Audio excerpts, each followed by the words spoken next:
আসন্ন কোরবানির ঈদকে সামনে রেখে পশুর চামড়া সংগ্রহ, সংরক্ষণ ও বাজারজাতকরণে শৃঙ্খলা আনতে নতুন সিদ্ধান্ত নিয়েছে সরকার। সোমবার রাজধানীর ওসমানী স্মৃতি মিলনায়তনে জেলা প্রশাসক সম্মেলনের দ্বিতীয় দিনের অধিবেশন শেষে সাংবাদিকদের ব্রিফিংকালে বাণিজ্যমন্ত্রী খন্দকার আব্দুল মুকতাদির বলেন, উৎপাদক থেকে ভোক্তা পর্যন্ত মূল্য ব্যবধান কমাতে প্রযুক্তি নির্ভর সাপ্লাই চেইন মনিটরিং ব্যবস্থা চালুর পরিকল্পনা নেওয়া হয়েছে।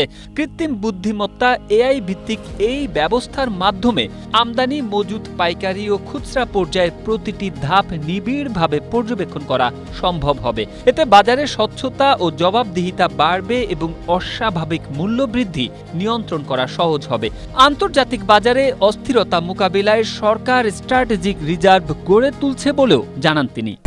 স্ট্রবেরি সুপার ডটেড ও ক্লাসিক ভ্যারিয়েন্টে সেন্সেশন জাগুক শিহরণ। মন্ত্রী বলেন, একটি চামড়াও যাতে নষ্ট না হয় সে লক্ষ্যে জেলা ও উপজেলা প্রশাসনের মাধ্যমে মসজিদ ও মাদ্রাসা সংশ্লিষ্ট ব্যক্তিদের প্রশিক্ষণ দেওয়া হবে। পাশাপাশি সরকারিভাবে লবণ সরবরাহ সচেতনতামূলক লিফলেট বিতরণ এবং গণমাধ্যমে প্রচারণা চালানো হবে।